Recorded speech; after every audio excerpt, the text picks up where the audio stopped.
We love Indian weddings. They're an ongoing celebration. It's multiple moments spread over multiple days. It's like a marathon. Indian wedding have a lot of dances. Me as a bride, I wouldn't go for a 2-day wedding. It's not enough. It's not enough. I get married one time. I want it to be big, proper, and fun. Are your clients really looking for this? They want these Bollywood moments? Yes. I also want it. Yeah, nice. You're listening to Bangkok Post's Mind the Gap podcast. Let's connect, converse, and create possibilities. Hello, my name is Stephen Gould, and I'm the General Manager of the InterContinental and Holiday Inn Bangkok. Hello, I'm Manika from Monique Events by Manika. I'm very happy to be here today. It's an honor to have this podcast session with you. So, Mr. Stephen, I want to understand more about your position in InterContinental Hotel. What do you do and how do you manage this prestigious hotel? I have the privilege of running two fantastic hotels that are very, very busy, very, very popular, have been a part of the Bangkok scene for a very long time, and are at the forefront of sort of this new wave of tourism with the demand we're seeing coming in. And so my job is to work with my colleagues to push the business as much as possible, but ultimately deliver fantastic experiences for our customers. That's what it really comes down to. It's the guest experience. And you, Monica, have just launched your business recently. Do you want to tell us more about that? I developed my event planning passion since 2016 during my bachelor's degree in Japan, where I planned corporate events for a few years. But during COVID, I moved back to Thailand in around 2020, and I realized that I wanted to plan more events. And this time I want to do fun events, vibrant events that suits my Thai Indian culture. So I started exploring more into the Indian wedding industry in Thailand and started planning more events that are related to weddings here. And how is that going? How's the business been since you've started? It is going good. I see a lot of demand for it. Clients from abroad, they love doing their weddings in Thailand because of the landscape it has to provide, and the food, the entertainment, and the logistics, and everything is so convenient and affordable for clients, not only from India, but also Indians who are living in America or Indians from Australia who choose to come do their wedding here, getting guests from all around the world. I can see why they would want to come, right? The food, the culture, beautiful scenery, vibrant cities. It's a lot to offer, right? A lot to offer, yes. So I've seen like so many Indians doing their reception parties in your hotel's ballroom. That's right. Where they do a full grand setup with big LED screens. Yes. And also, can you share a bit more about how the weddings are in your hotel and how do you deal with Indian clients or planners? We love Indian weddings. I think one of the really cool things about Indian weddings is the fact that there are an ongoing celebration. So it's not just a one event or one moment in time. It's multiple moments spread over multiple days. It's like a marathon. And I think that's one of the really unique things about Indian weddings is that you have more opportunity to help create those peaks. I think one of the cool things that we have done is to give our ballroom personality. So I think for a long time in the industry, ballrooms, event spaces were seen as blank canvases. And so I think what we're seeing is like a trend. The way that we're pitching our hotel now is that we already have a strong personality and that you can sort of layer on from that. I think that's one of the really unique things that we offer on top of, yes, the huge LED 4K mega wall. Adding more personality into the banquet space, I think, in the event space has been a key part of our success. What else do we love about Indian weddings? Even though we have beautiful facilities and we're very proud of what we have, it really comes down to the service. Because they are longer in duration, there's more opportunity for peak, but also more opportunity for things to go wrong. And this is where you have to be in the detail. And that's where our team come in, and they are micro in terms of how we work through the Indian wedding. And how do you see the Indian wedding market as it compares to other sort of demographics? How do you see that playing out? Like what you said, it's like a marathon of events. Yeah. That's true. Can't be easy for you, right? Like when we think about Thai wedding or American wedding or any other culture, like Japanese wedding, it's mostly like a 1-day event. Yes. But when we talk about Indian weddings, it is a big celebration for a week. That's right. With so many events like in a day, starting from early morning till afternoon till late at night.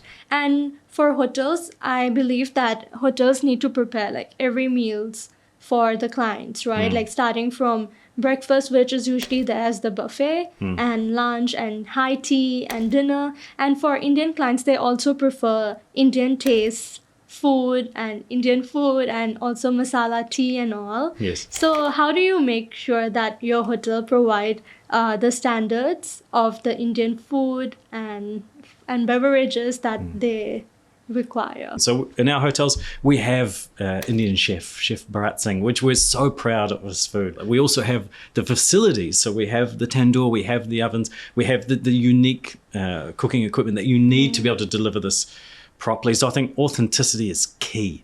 If you're going to pitch for the Indian wedding market, you have to have the layers behind the scenes to support that. And if we talk about the cuisine, then you have to have an Indian chef. Now, that chef doesn't necessarily need to hail from India, but they must have worked, lived, breathed, tasted, experienced the best of India to bring that to Thailand. So for us, that meant bringing someone from within the Indian culture and supplanting them here into Thailand. Would you agree? Do you see that when you hold events, you can tell already if there's the layers behind or not? Yeah, so when I talk to my clients, the first thing they mention about is the hotel's food good? Is it warm when it is served? So I feel like food is one of the main impressions of Indian weddings. What do you think are the key elements? Okay, we touched on the food. What else do you think is really important from a hotel delivery? What advice would you give to me and my colleagues? I think for hotels, it would be very important for the staffs. It's important for them to understand the culture and each traditions and ceremonies as to why are Indian clients doing this and like what does this ceremony mean. When staffs are aware of why the clients are doing a certain thing, they can help prepare for it better. They can help prepare things. For example, in an Indian wedding, before the bride goes for the pere, where they get married, they have to put chura. So for when clients are doing weddings in a hotel, they really expect the hotel to be considerate that, okay, they might need a bowl of milk and some petals from the hotel, like roses, for this ceremony, and it should be included in the package. So most of the hotels who understand the traits of Indian clients and what they expect, they have it available. But some hotels are not really friendly when it comes to doing Indian weddings because it is something different from what they have been doing, and they feel like, oh, why are like Indian clients too much? Why are they asking for like these little things? Like sometimes they just need a bit of rice for some ceremony and all, and hotels are like, oh, that will be additional charges for that and all. But I feel these things like should be understood that, okay, if we want to attract more clients, we need to understand their needs. And even if it's like little things like a bit of rice or a bowl of milk and all, we should be more considerate and be like, okay, it's fine. Like, we are going to do things that can support you for your wedding because you're already paying for other parts. That's like hotel right. rooms, ballroom, the food, the services, and also all these things can be given complimentary. Yeah, I get your point. Like, there's no point to nickel and dime, right, on the small elements. In our hotels, we have strong sort of cultural sensitivity and cultural awareness training. We have the training behind the scenes to work with the colleagues. And what we find is when we have that education piece, and we'll invite, for example, Chef Bharat to come and to speak with our team and to explain what it's like. With knowledge, it comes understanding and appreciation, right? Why the clients may be asking for these small things.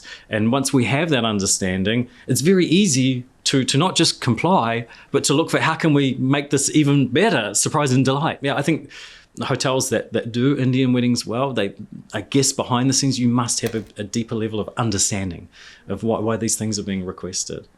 Yeah, it's great. You recently got married yourself, right? Yes. So how was that? So As an organizer, you must have high expectations. Yes, and I was a bit disappointed, but I had to let it go because I was also the bride. I was in the planner. I felt like during planning my own wedding, I was so detail oriented. Like I was creating my own BEOs on how I wanted the room to be, what cloth I wanted on the chair, how did I want the aisle to be, how the setup, the color, the flowers, the cake. So all those details were really important to me. And I felt like this is my wedding, and how I plan my wedding will really reflect how I am as a planner. Forgetting that I'm also a bride. That's a lot of pressure. It was a lot of pressure. So before the event, instead of resting or having fun or talking to people, I was in the ballroom making sure everything was going according to how I wanted. It's so professional. It's very impressive.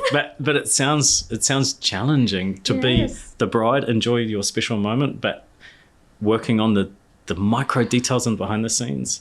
It was quite challenging. And I feel like clients these days, they have a lot more layers to the expectations. They're also more aware of what's possible. How do you help to realize those expectations when they are sometimes so specific?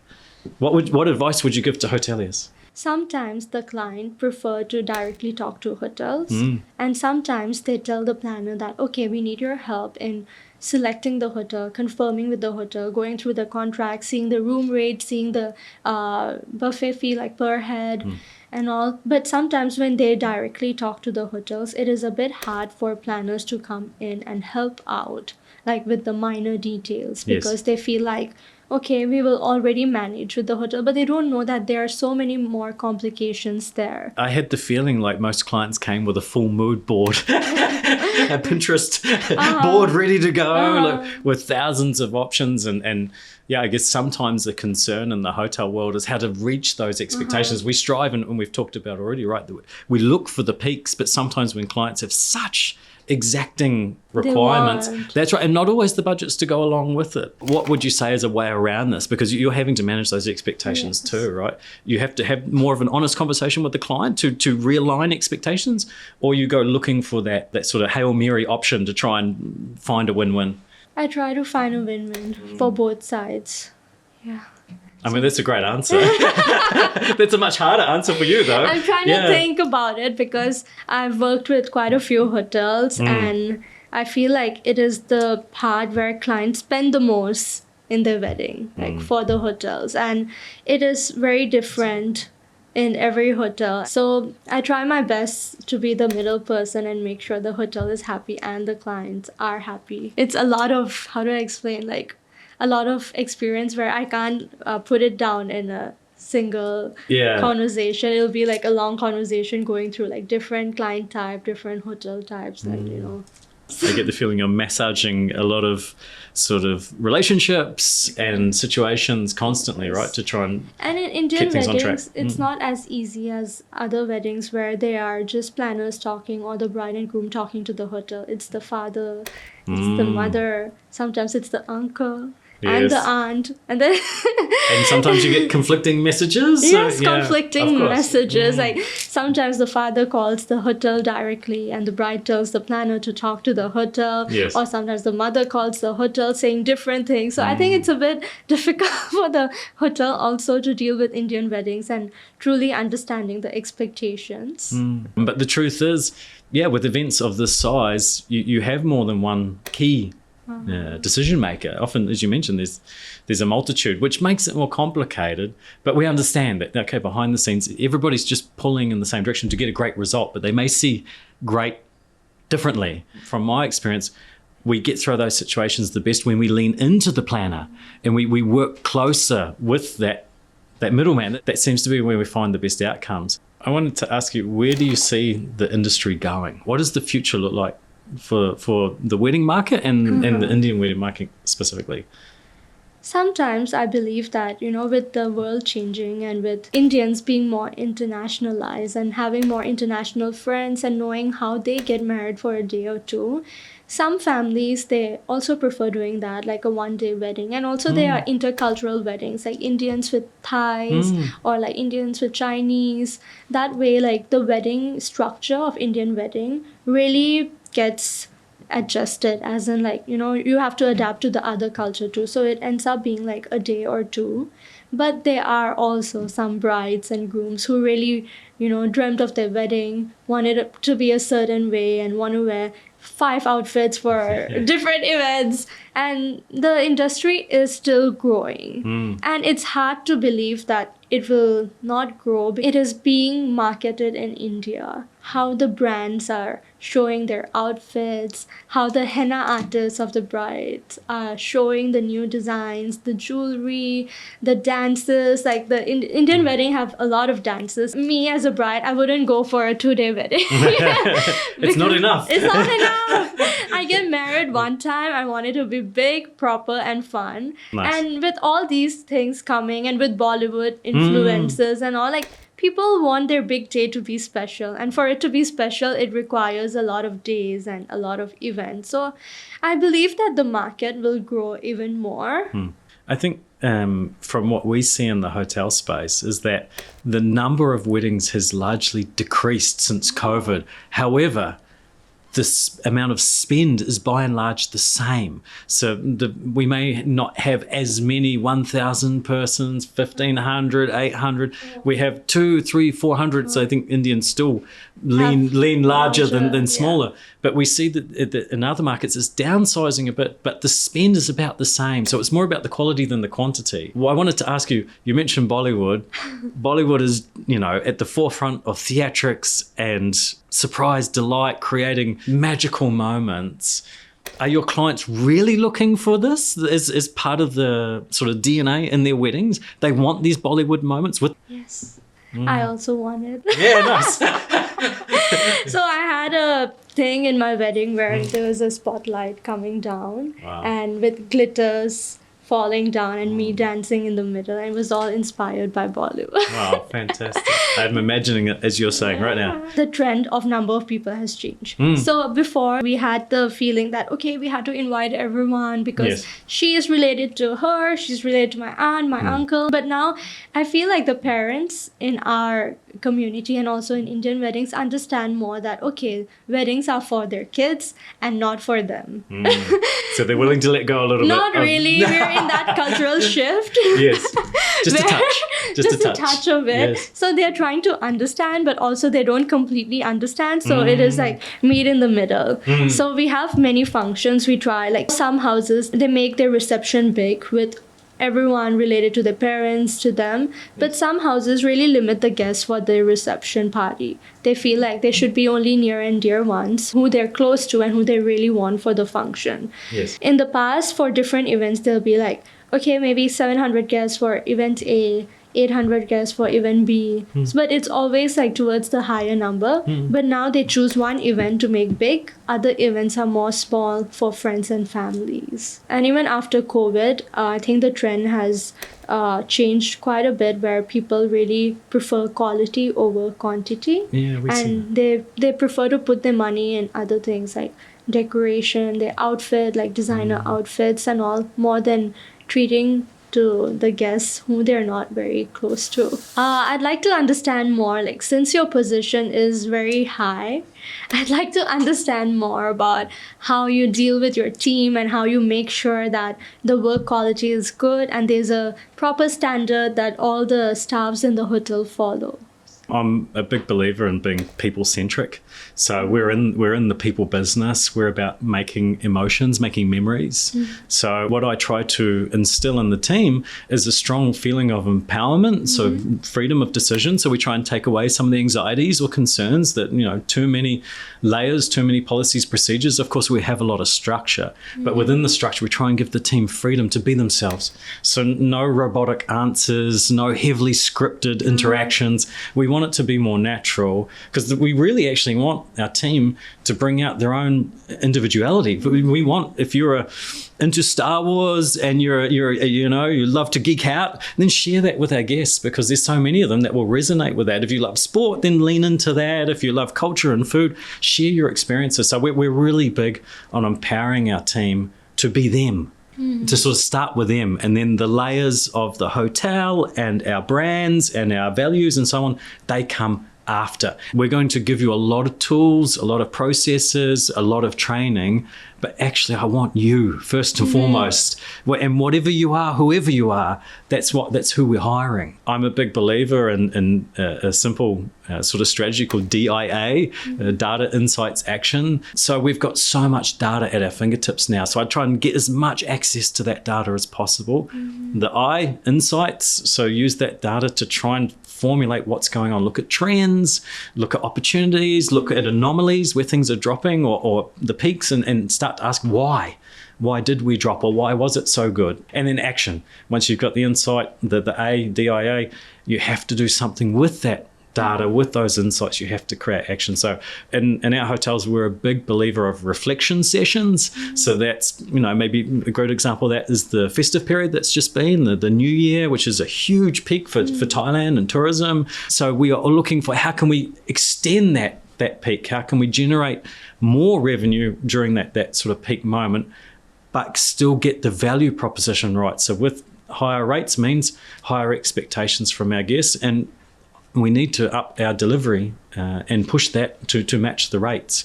So these are some of the tools that I use. It's not complex, but it's a sort of a framework to help sort of guide the hotel. That's a really good framework to understand your employees, like knowing the insights and trends and, like how they can improve. That's really important, and I'm thinking like how it can be used in my industry. So it's something for me to think about. As a leader, like what habits do you think is important to keep yourself going and, not being too stressed out or like planning for the day and meeting a lot of people, dealing with a lot of people? How do you manage that? I think Kiwis by nature, we are by and large fairly humble, I hope. And so that humility, I think, helps with the people-centric approach, because the truth is I am just one person. We have more than 800 colleagues in our hotels, and they are all just as important as I am every single day. And in many ways, they're more important because often they're dealing with clients far more frequently than what I am, trying to orchestrate the business, and sometimes that's behind the scenes. And one of the cool things with my career, and it just happened to pan out this way, is I started at the bottom. I began at the entry level and the ground floor, working as a porter, opening doors and parking cars and carrying bags, and have worked in, I would say, every layer in the organisation between the entry level and general manager. So I still remember, quite vividly what it's like at different levels. And at times, some of those levels feel more pressure than what the general manager does. But I think it reinforces the message which I want to send, which is that everybody in the hotel is important and you all have a crucial role to play. I'm just really privileged that I get to be the conductor in front of the orchestra, but every single instrument is just as important as the other. Yeah, I think part of the key to success is that buy-in. And I hope that I walk the talk, and I hope that my colleagues would sort of reinforce that message, that the example I set is one of inclusivity, is one of, openness and empowerment, and that we want opinions and ideas to bubble to the surface. We don't want to, squash them down or just have a top-down approach. It's maybe a nice answer, but to walk that every day, that's the hard part. That's the hard part. That's true. But these days I find people are very open to share, and that the lines between work and personal life are more blurred or don't exist. Like you're coming through, you're starting your own business. There is this sort of societal change, this way of working change. Do you suggest traditional companies or hotels embrace this blending and blurring of personal and professional? I really feel like it shouldn't be too blurred. I think it should still be divided. Employees should have work-life balance and also know how to differentiate between work and personal life. Because if it's not differentiated well, it might be hard later and might affect the mental and physical health. For me personally, I feel like work-life and personal life should really have a balance and a clear line to differentiate it. How do you find that balance? Do you have some things that you do to try and create that healthy gap between the pressures and the environment that you're doing with the business and, very successful, as well as your recent marriage? You're obviously, starting in that new chapter, which is really exciting. How do you find the balance? I'm just juggling things around at this point. There's no magic answer. There's no magic answer. But what I feel is before becoming an event planner and being the owner of my own business, I worked in other companies. I worked as a project manager in an agricultural technology company. Wow. And I also worked a bit in a hotel in Bangkok as an event manager. So while working in these companies, I realized that I was not being true to myself. I was not doing what I really loved. And, I started off in 2016 doing events. And I always thought, yes, I will be a successful event planner in the future. After those experiences, I promised myself that whatever I do in my life now, I will be true to myself, even if it's in terms of business or in terms of personal life. And that's why I don't get too stressed out. So for my line of work as an event planner, it's very important that I also make space for myself to be creative, because I don't give my clients all things. Like, if a wedding is done a certain way, I don't let my clients get the same wedding. I make sure that I understand my clients and personalize things for them. And for me to be able to personalize things for them and do something creative for them, I need to have that balance, or else I would be too stressed and my creativity will just get blocked. So it's really important for me, and I'm trying to work on that at this point, even after being married. Like, it's a lot to handle, but I'm sure I have good support system. I heard a lot last week. I was at a conference, and there was more than once it came up, the sort of analogy of the airplane, right? If the oxygen falls, put your mask on first before you help others. And there was a lot of messaging around this, that actually to be successful in your life, professionally, personally, you have to self-care. If you are not, in the best possible shape, how can you expect to help others or support others or guide others if you don't? But I'll be honest, that's a big sort of mentality shift. Yes. I was always taught, think of others, look out for others. Focus on self was always aligned with selfish as opposed to selfless. What advice would you give for people to lean into this sort of, being confident enough to prioritize yourself? I learned loving myself from my mother. Nice. So my mother, she lost herself because she's also in those generation where she had to do things for other people before herself. Yes. And sometimes like doing too much for other people and not focusing on yourself can create stress and anxiety and fear. And she made sure that she didn't want her daughters to have that. She said it's beautiful to do things for other people. It's beautiful to help people. But also if you keep on doing that and lose yourself, when you fall, no one's going to lift you up. So she always made sure that I knew what I wanted to do in my life. She always knew that I had to prioritize my mental health as a woman, that, okay, I can also work, I can also be a wife, I can also be a daughter, and in the future, I might also be a mother. But most importantly is you need to know who you are and what you want and how to take care of yourself. Then you'll be able to help the people around you. So in this generation, many people my age are already thinking about themselves more because they know that it is them who need to help themselves survive in this challenging world of changes every day, of AI and competitions. I see that not cultural difference, but time difference, and how it was taught to my mother and how my mother taught me, like that whole age gap. And I see the change, and I think it's getting better now. It's a clear gap, right? But your mum sounds amazing because she could see that gap. She could. And she helped to bridge it with you, or for, to set you up with the right mindset. But you still had to make that leap, right? And to be confident enough to lean into self-care and to be mindful and to look for your purpose in life. There's a perception at times from the older generation that self-care leans into selfish, maybe that it becomes too dominating. What would you say to people my age, or even the older generation beyond me as well? What advice would you give us to maybe water down? It's okay to love yourself. And how I deal with it, I'm not sure how it would apply for other people, but how I talk to myself is really important. Like on good days, I tell myself, you've done a good job. You can do more. I believe in you. And on bad days, I tell myself, it's okay. It's just a bad day. You will get through it. You'll work on it. And that way, talking to myself, it might sound weird, but no, I'm with you. Yeah. But I do tell myself, I do calm myself down. I do, make myself know, like I do a reality check with myself at times that, okay, this is happening. You have to be there for yourself. What advice I would give is be calm, be kind with yourself, and there's no pressure.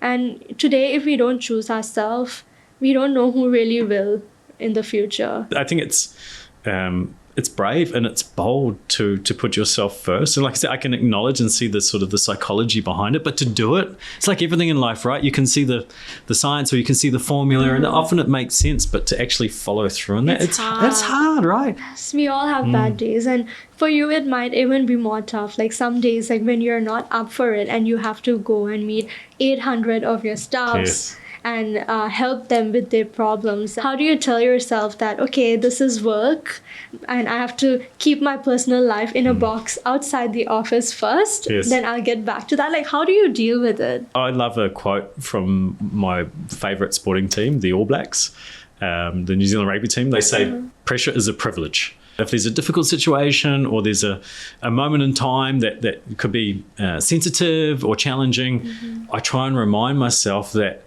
the fact that I can come into that environment and try to contribute or find a solution or give guidance or whatever it may be, that's a privilege. That's such a, how lucky am I? It's tough. I'll be honest, there's times when there could be a moment and I need to walk into it, but that's just being a human, right? And I think that whole be kind to yourself, meeting challenging guests or dealing with my colleagues in a difficult moment. I try and remind myself it's a privilege. I can acknowledge the challenge or the feelings, but I try and look past it and go, how lucky am I? I think, what a wonderful life I live. Yeah. I think that's one thing in common. We both really love our jobs. Yeah. I hope that comes through in this conversation, right? Yeah, I get the feeling we could talk for hours. Yeah. But I think that's key, right? And that's one of the things I try and tell my kids, for example, is truly find your passion and truly follow it. And if it's not for you, that's okay. Don't give up straight away. But if you really come to realize I'm not a football player, or I'm not an artist, or I'm not a musician, it's just for now. It's not forever. But that's okay. Go looking for what is your passion or your interest for now. And it could become your passion for life, right? And that's really exciting. That's a really good advice. I think people my age and this generation really need it. Thank you for that. That's been awesome. My pleasure. And I had a really good time today talking to you. I learned so much, and I think I'm going to go back and think about this conversation and try to note down like the things I learned, because I didn't really get time to write anything down. Yeah, but thank you. Thank you for meeting and having this session with me. I really appreciate it. Likewise, Monica, it's been an absolute pleasure. Shall we take a photo? Yes, sure. Fantastic.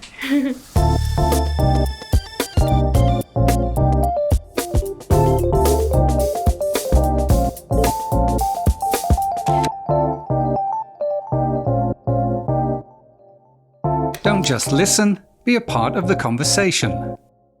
Join our podcast and let's grow together. Don't forget to subscribe, share, and comment. See you in the next episode.